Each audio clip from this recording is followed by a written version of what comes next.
Hey, everybody, welcome to Shut Up and Listen to Her. Have you guys missed us? Tiffany, this is the first time we've seen each other in a long time, so that Yes, you I've missed understand. you. I missed you too. It's been tough. It's been a while. How you been? I've been pretty good.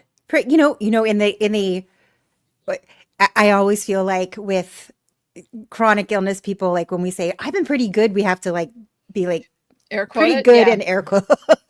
But for me, It's relative. it's relative. I've been pretty like I don't have too much to complain about, so that's good.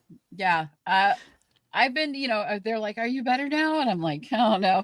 Uh, but I'm making steps forward. And I think that's the biggest thing that we have to Yeah, recognize is we are making steps forward, and that's so huge in getting to the health that we want to have for yeah, ourselves.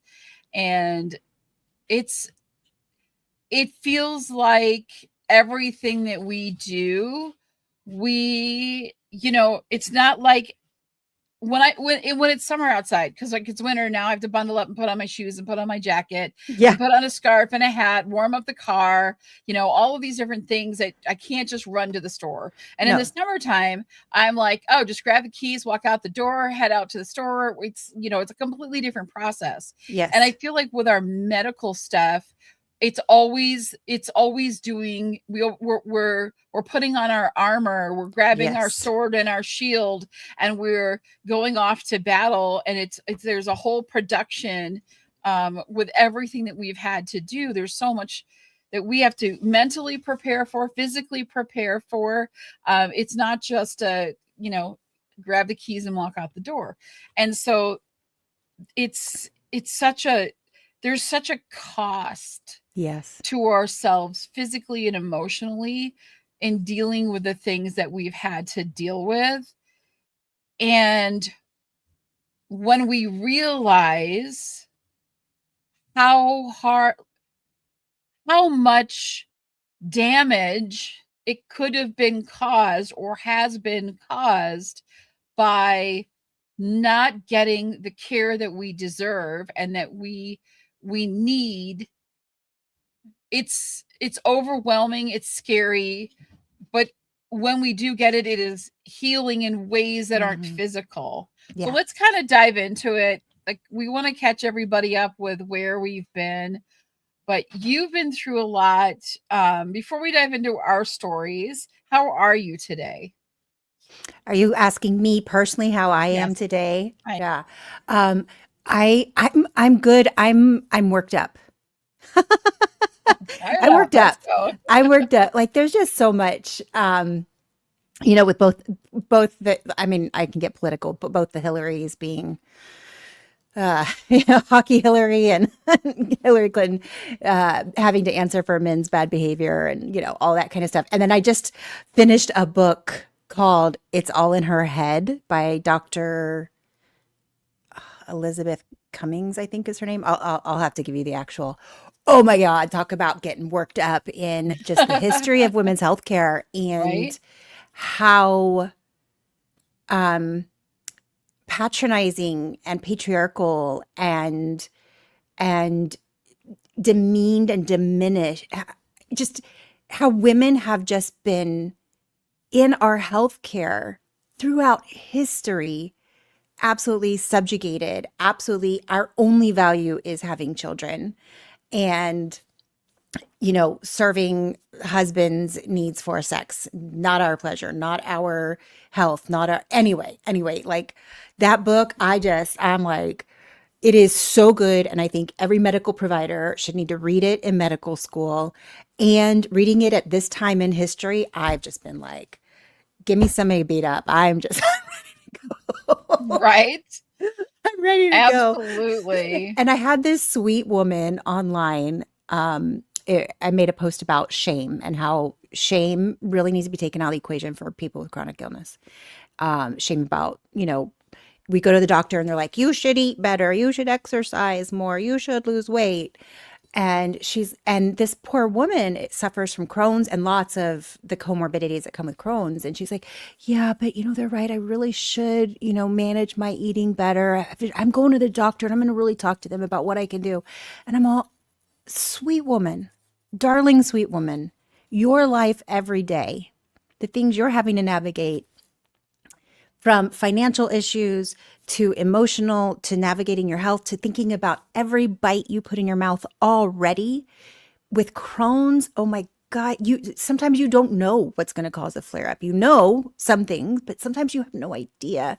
And I just, it broke my heart that this poor woman is living in this shame box of saying, well, but I've hurt myself. I've hurt myself. And Right. I really need to get better at that, about that. And I'm thinking already your life, the mental load you have to make it through every day is already so hard. Get rid of the goddamn shame. Just get rid of it. Get rid of it. So I'm fired up today, Bree. I'm fired up. I love Fire it. up. I love it. I love it. Yeah, I think we do live in shame, and I have felt that way. I remember I went into my cardiologist's office. I hadn't been in a while. This was like 4 years ago. This was before my heart surgery, before a lot of different things happened. And I walked into the office, and first you go in and the nurse takes you in and they weigh you because so you can feel bad about yourself again. And then you go into the room and they take your vitals and then they leave. And then the physician's assistant would come in and she would go over some things with me. But the first thing she said to me when she sat down that day was, "Where have you been? Why haven't you been, you should have been coming in here."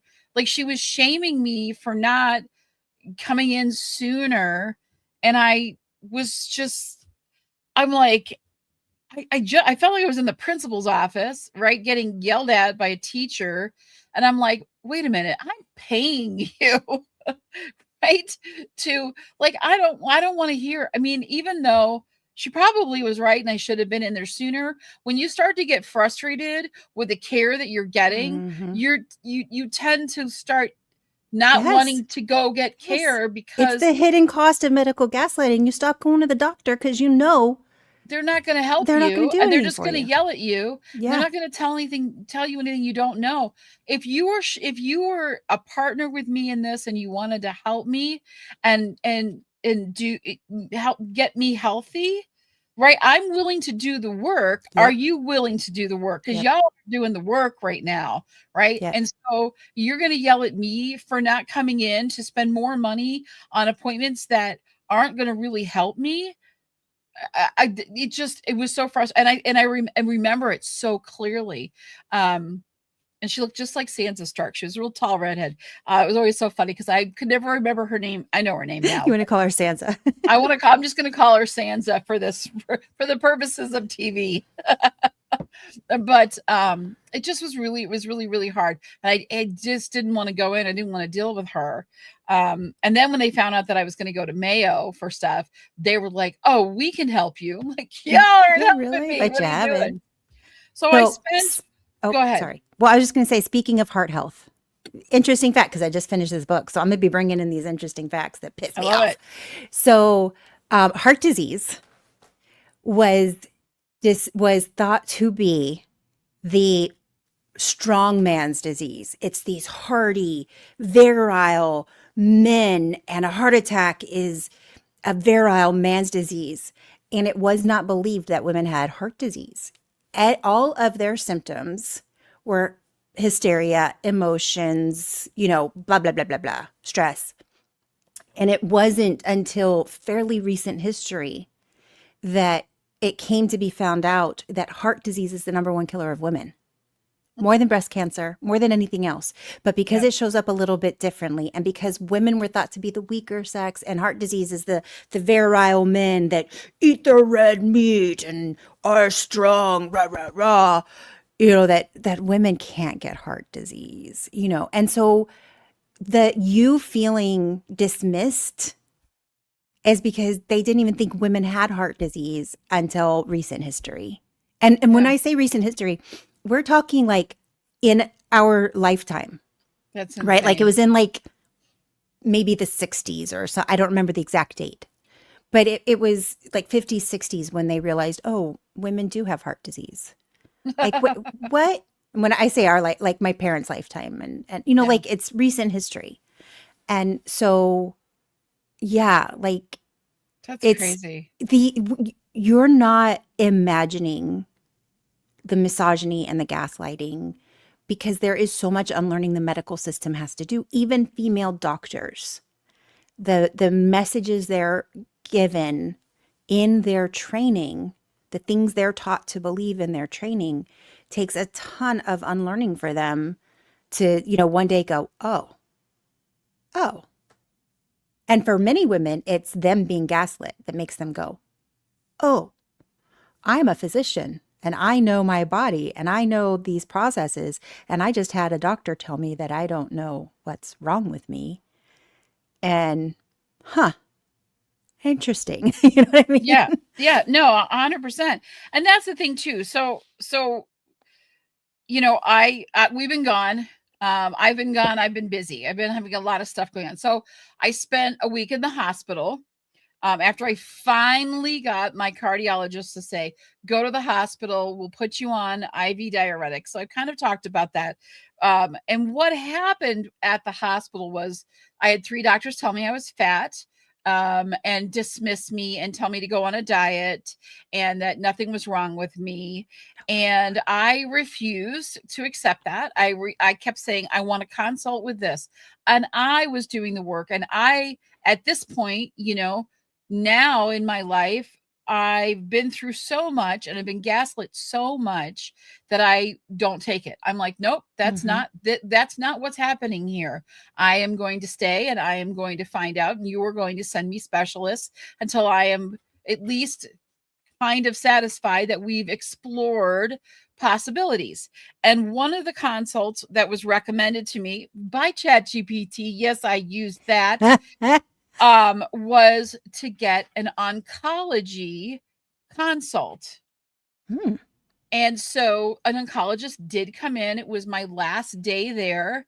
It was after I had the oncology consult that I was then released. Um, and she said, I need to get you in. I want you looked at. I want you to meet with my colleague.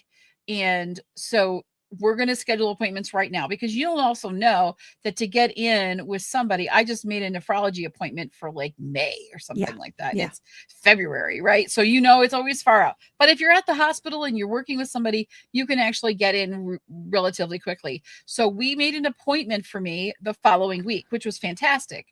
So I felt good about that. And I said, because we have some questions. Now, I want to tell you, it's been 5 years. I have been to the doctor. I have had open heart surgery. I've gone to Mayo. I've asked a million different doctors to help me understand why I'm retaining so much fluid in my body. No one has a diagnosis. They send me to this specialist and that specialist. At what point do you have a car that's not driving well? You're going down the road and it's like, and it doesn't want to drive very well. And you check the engine and you check the transmission and everything seems fine. And you're like, I don't know why it's doing this. Why am I driving down the road and I'm like bumping up and down and I can't steer well and things are crappy? When you go to get your car fixed, they look at your entire car. Yep. And who would have thought that the reason my car was driving so bad was because I had a flat freaking tire?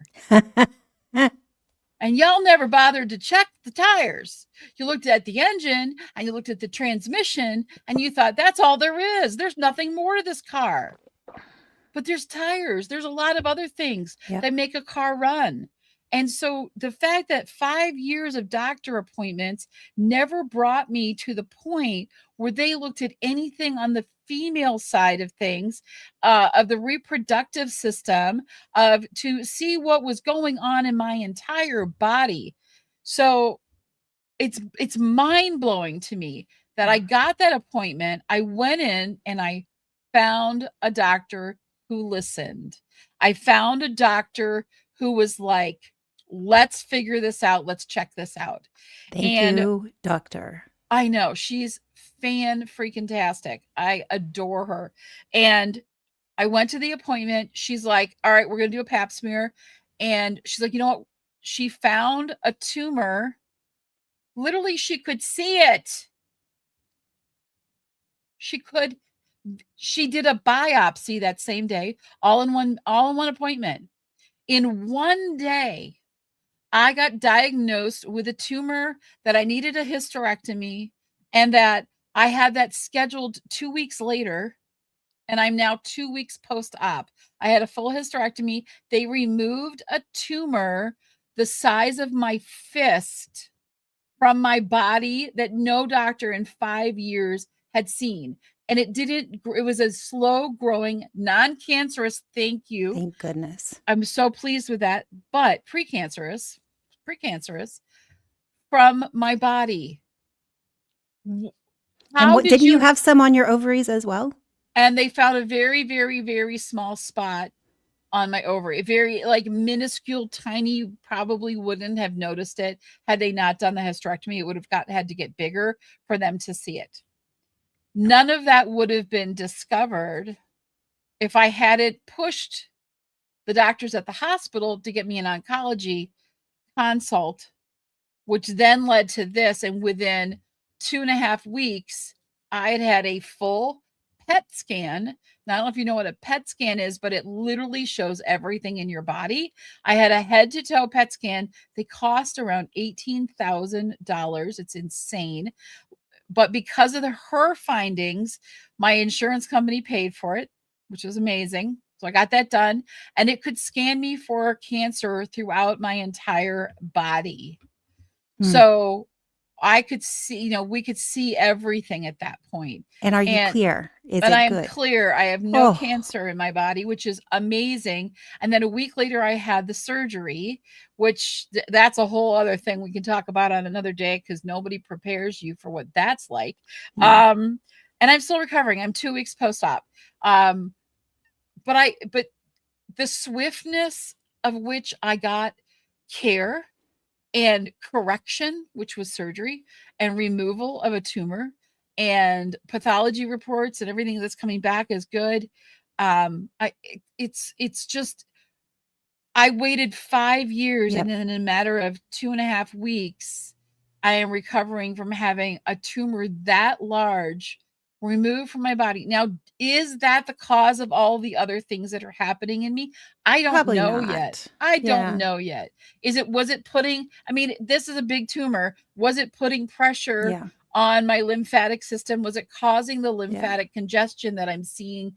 Is this, we don't even know. Is it the I'm chicken or the 2 weeks. egg? Yeah, Yeah. exactly. So, but for it to go that long undetected and never been brought to my attention, like I believe every little thing that you find is so important to at Yeah. least look at. Yeah. And they said, oh, well, we did notice your cervix was enlarged. And then I find out that my uterine wall was thick, which is definitely a sign of something. There were all these different things, and nobody, but either if they saw it, they ignored it, but nobody ever brought it to my attention, and nobody ever said, we need to look at this. And then you find that doctor who listens to you and Mm-hmm. takes action. In fact, I meet with her this afternoon. It's just, I don't know. I feel better. I'm exhausted all of the time. The last 2 weeks, the exhaustion Healing level is hard work. it is, yeah. I have, 5 incisions this big across my Mm-hmm. stomach that are healing. Well, and they have to do a hysterectomy different when they suspect cancer. So you're going to end up with it's going to hurt more because they have to take the uterus out whole. Just Yeah, so they you know, took, like they took that. yeah, They had to take, because they can't in a normal hysterectomy they can kind of like suck the uterus out, like break it up and suck it out. But when they suspect cancer, they have to take it out whole because they don't want to release cancer cells into your body. So it's a very different. That was me. I was precancerous as well, and so they had to take it out differently. And they took it's a everything out over. I yeah. mean, I can't get any of those cancers now, which is fantastic, and I'm really Mm-hmm. pleased with it. And I'm so glad that I had the procedure. But yes, it is a very big procedure. Yeah. And your body definitely hurts, and it Yes. takes a lot. And I I'm one of those people, I just want to get back to work. I was back to work the Monday after surgery. I Mm, had surgery on Thursday. I was back at my desk on Monday, but I work from home and I can do the things I need to do and I could rest. And I wish I had just taken that whole week off and stayed in mhm. bed to heal faster. Cause now I hit levels of exhaustion every afternoon. I'm just like, I have to take a nap. If I don't take a nap, I'm screwed. However, it's healing and we talked about this right before we jumped on today, the healing that happens to your soul and your psyche, the you finally been treated and Mhm. she's like, I don't know if this will help anything, but she did tell me every nurse when I got to um to the hospital to have the surgery, as they were prepping me and doing everything, like, you get there, you arrive 3 hours before surgery, and then they take you in the back and they have all this prep stuff they have to do. And then they were asking me, and I said, I need help with this because I have all this water weight on me. And the doctors told me I was just fat. And as soon as I said that, they're all females. They're like, are you kidding me? They're looking at me. Now they're poking my legs and they're poking my stomach and they're like, this is water. Like, I can see it on you. And then the doctor after surgery said, yeah, there's some fat. And I'm like, not surprised. I haven't been able to move and do any kind of exercise whatsoever for a while because of this water weight. But she's like, you definitely are filled with a lot of water. Like, she could see it. So, it just is a reinforcement. I'm not Mhm. crazy. This isn't in my head. I'm not No. making this up. Yep. Because when you hear 3 medical doctors just say you're fat, all you do is you run in the spiral of, Yep. I'm a horrible person. I'm doing this to myself. This is all my fault. That damn How could shame I spiral. be so bad? And I'll tell you, something else happened. And I'm going to share this because I probably would get fired if I I mentioned this and I said, yeah, they took a tumor out the size of my fist. And the reaction from a female was, how did you not know you had that for How all did these years? you not know you had that? I don't understand how people wouldn't know that something was wrong. That they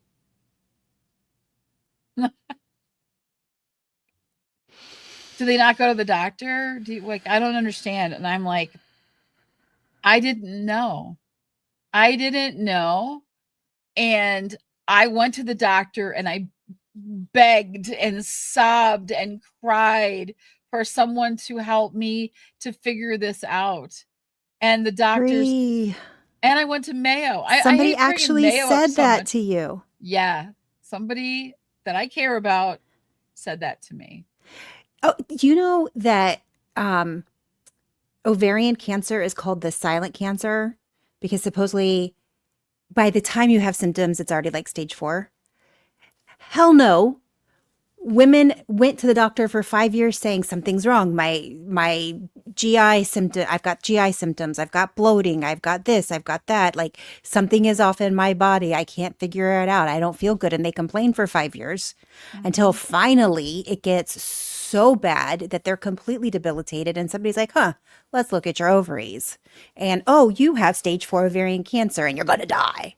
Like but Yep. it's the silent killer. It's silent because you don't listen to us when we come to you and say something is wrong. Something is wrong. And when you only look at your tiny little puzzle piece, you're going to miss the little piece over here that's saying, hey, I'm wrong and I'm messing up this part. And you may not be able to see exactly what's wrong here, but it's here and it's making this feel awful. We get a ton of referred pain in our bodies because our systems are so intertwined that Absolutely. when we have a heart attack, we feel it in our shoulder and our jaw, right? Like it's different than with a man, but it's silent. Women don't have heart disease because they don't have it the same way a man has it. Exactly. Women's cancers are silent cancers. No, they're not. No, they're not. We knew something wrong and we kept trying. And that's and that was I'm sorry. I'm it so pissed for you. I'm so pissed right now. I'm pissed about it, but I also it wasn't meant to come across to Of course hurt not. me, but It's I one of think those helpful phrases that hurts like hell. it hurts. It does hurt, but it also was, I saw it as an opportunity to say, no, that's not. that I have been asking and begging and pleading, and I Yep. knew something, I've known something was wrong, and it's people aren't just showing up and having these massive things and we had no idea, right? Right. We know something is going on. We know that something is out of whack and something is not right, and we don't have always the right way to verbalize, but we know, and we Mm-hmm. talk, and doctors need to understand, like, need to listen, Mm-hmm. and then ask the right questions to help them decipher what it is we're feeling. Yeah. Because I think if we're asked the right questions, not that most doctors aren't, they're just not asking, they don't care, No. it's like Mm-mm. whatever. And so how was that never looked at? So I had a flat Right. tire, and everyone just kept checking the engine and seeing nothing wrong in the engine and saying, you're fine. Oh, your heart, it's fine now, it's great. Your liver, fine. Your kidneys, they're functioning pretty well for all the things you've been through. Your kidneys are doing a great job, right? And they're getting better, they're actually healing. So now I can't even imagine, now that I don't have a huge tumor and all this other stuff going on with me, how my body, because our bodies are meant to heal thyself, really help us repair ourselves. Yeah. But when something is broken and wrong, it can't It do its can't. job, because it's trying to fix things that it can't fix. So once those things start to get fixed, our bodies are incredible and can help us heal, which is, yeah, probably that's the time I'm going to be doing the green juice and the somatic healing and the yoga and the other stuff, that now that the major issues have been fixed, because I can throw all that great stuff at it, but that wasn't ever going to get rid of my tumor. It was No. never going to help me, right? Never going to get rid of any of that was going on. Mm-hmm. So it's, I can I just tell you that I have this image of a tumor in a glass container sitting on my desk behind. I didn't, obviously it's not going to ever happen, but I just kept saying, I'm like, that was like my trophy of saying there was something wrong with me. And I kept picturing that I would like put it in this, Please, I want like my you tumor, please. like you would put a signed baseball like Right. on your shelf. There's my tumor. This is There's my my tumor. tumor. And it's, this is why you couldn't fix me. And I don't know if, I mean, like I said, I have no idea. There's probably a lot of other things going on. Yeah. Which leads me to you, because you've also been through that similar journey where you finally got people that would listen to you through the clinical trial that you got into. And they did a lot of work, but that's just the beginning of Yeah. a lot of things that you need to. So fill us in as to what's been happening in the last few weeks that we've been off, and how you're feeling. You've had some really great wins, but with those wins we also suffer. It's kind of like I went out drinking, I had such a great time Monday night, but I'm still hurting on Thursday, Yeah. kind of a thing. Yeah. No, just a fun little side note. I've got new insurance, and so I need a new primary care. And so I called for an appointment and I can't get in until April 28th. Just, fun little side note. So when people are like, how come you didn't go to the doctor sooner? Guess what? Can't even get into the primary care, who you need to get referrals to everything else until April. Yeah. So there's that. Um, you know. So anyway, and my insurance started February 1st, and I called February 1st. Anyway, okay. Um, I'm doing okay. I'm in that place where I'm like, okay, I really want to start getting my exercise routine back, because I know that I mentally feel better when I exercise. Can I exercise at the level I used to? No. Like I used to run marathons. I used to do 100-mile bike rides, or 65-mile bike rides, 45-mile bike rides. These are things I used to do. And can I do them anymore? No, for lots of reasons. But I can walk, I can lift weights, I can do like balance training and stuff like that. So I'm starting to do that. The other day I did just 5-pound weight resistance training. Bree, I'm still sore from it, and that's like been a week. I, I'm, I mean, Well, we are getting older, that's what happens, it sounds hilarious, unfortunately. but it's not just sore muscle sore. Like it's my calves. They freeze up. They like clench up and freeze up, and Hmm. it's beyond sore, right? Like I'm in there a week later, I'm using lotion and like rubbing on my calves, and I can feel all these like band like knots and bands. And so it's like anytime I exercise, then there's going to be days and days and days of extreme pain. Like Mhm. it not, yay, you worked out your muscles, good pain. I was an endurance athlete. Like I kind of craved that. Ooh, it hurts to walk down the stairs or sit on the toilet. I'm so sore. Like that was kind of a trophy. No, this is like cannot function pain. Mhm. And the other day I did my first 3 mile walk and I was so excited. It wasn't a fast walk, but I did a 3 mile walk. And that was Tuesday. Well, Wednesday, Thursday, I had the hardest time functioning. The exhaustion, painful exhaustion where it felt like sandpapers in my eyes and like I needed toothpicks to keep my eyes open to get my son to school and do the business meetings I needed to do. And by 6 p.m. I was like in bed, like don't ask me to function or talk or anything because I'm done. I'm out. And it's just, in fact, Tuesday I came home, I think it was like 5. I brought my son home from school after his tennis practice. And I literally am walking in the door, like shedding clothes, get in bed, and I was out till like 8 p.m. I didn't wake up again. It's like, so that's hard. It's hard because exercise is good for you. It's good for you mentally. It's good. You've got to move your body. You got to move your body systems. But there is a cost to many of us when our bodies, like when things are wrong in our bodies. And, I'm not even 100% sure. I mean, at this point, I have like a dozen diagnoses, but I can't even get into the primary care to say, okay, get me in to get me help because my clinical trial team can only deal with my renal denervation. They cannot give me medication for anything else or do any other scans for anything else that they found. And they found lots of stuff. So, I have to suffer until I can get in to this primary. And then who knows how long the primary is going to make me run around. So that's where I'm at. Long It's story always a short. battle. You're always putting on battle gear. Yep. Yep. I mean, and that's just the thing of it. It is hard, right? It took me a really long time to get in to see doctors and waiting for appointments. And my son's same way. Endocrinology, how it's like 6 months to a year to get in with an endocrinologist. So Which you're is just, crazy. which is insane because it's such a life or death kind of a thing that you definitely need if you're a Right. diabetic type, Right. especially a type 1 when you're not making any insulin and you're insulin dependent. It is really, really, really tough, and it's really frustrating, and it makes me wonder, why is this such a problem to be seen. And I got lucky with my PCP, and I've said this, I adore her. She will give me any referral and any test and anything that's within her power to do at Mm-hmm. any time, and I can get in relatively quickly with her now that I'm an established patient. Um, and so I am very lucky in that way, so I can always go in and get labs to see where I'm at with things.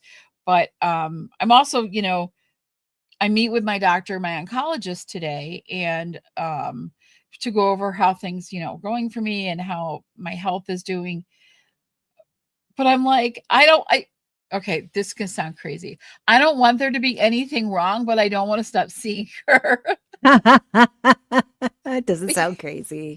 You know what I mean? Yeah, Because doesn't sound crazy. Because she cares, she because she's giving cares. you that Yeah. that care that you need, that hope that you need, that she sees you as a person Mhm. fighting for your life and doing the best you can. And she's acted like a partner in your care. And she has said, yeah, this is important and we need to take care of you. Like she's completely validated Mhm. you've been screaming into the void for a couple of years going, this isn't right. I know my body. This isn't right. This is water weight. Help me, help me. And everybody's like, meh, meh, meh, meh. And she said, oh, but I hear you. So of course you want to see her again. Mhm.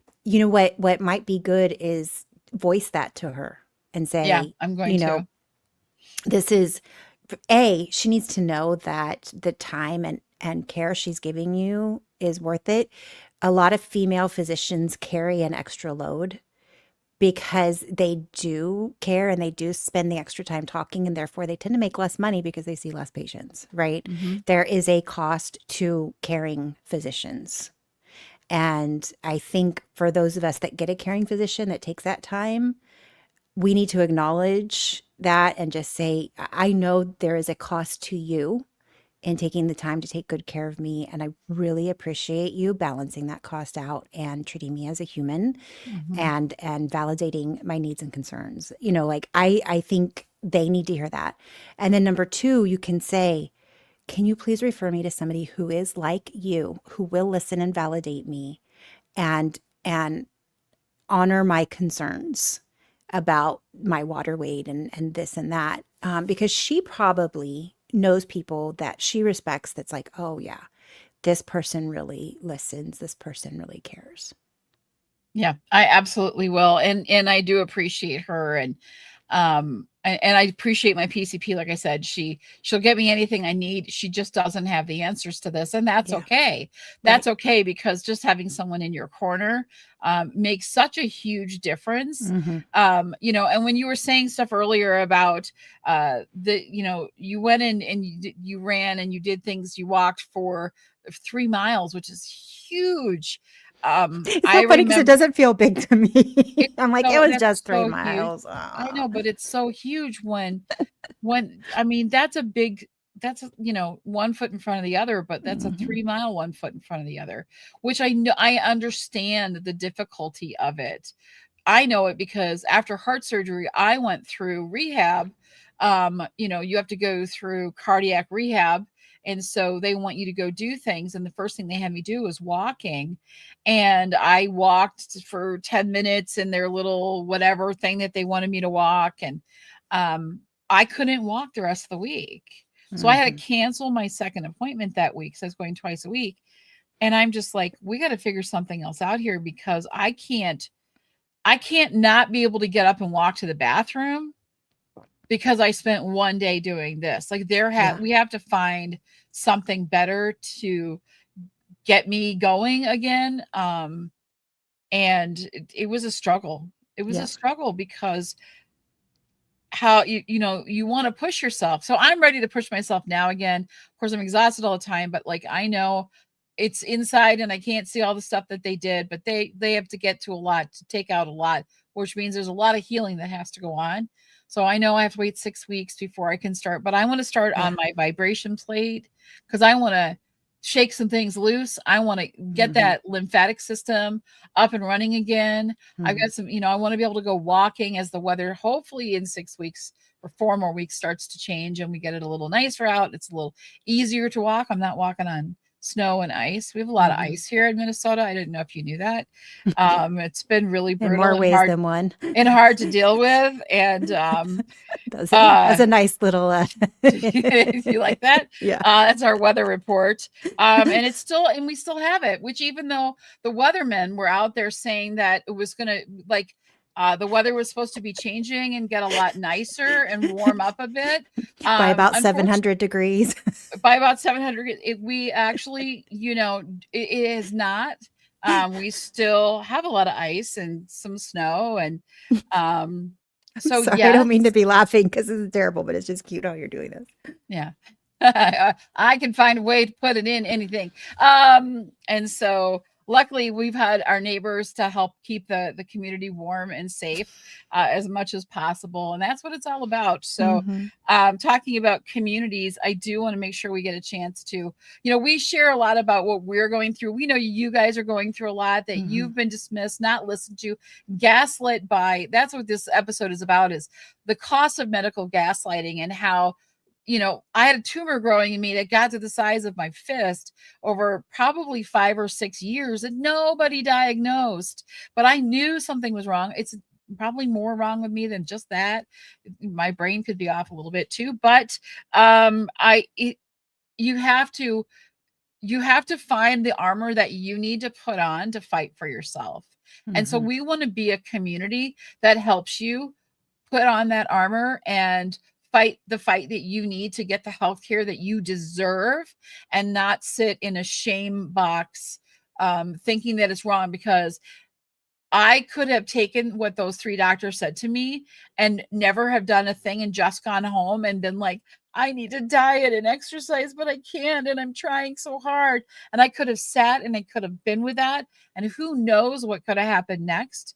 I was lucky. It was precancerous, but not cancerous yet.